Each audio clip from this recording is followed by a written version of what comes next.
قدر کفتر خوبت رو بدون. کفتر خوب مثل رفیق خوب میمونه. هر دو حرفشون همه جا هست، اما کمیاب و نادرند. هر دو با سختی و زحمت به دست میان. هر دو برای اثبات خوبیشون به زمان نیاز دارند.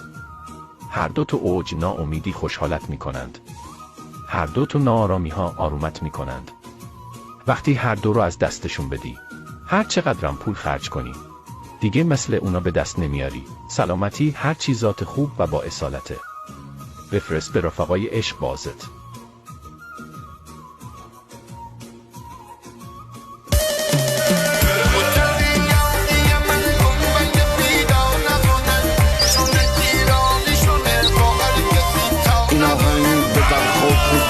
عزیزم علی اسلامی تقدیم می‌گردد به آقای کاظم اسلامی.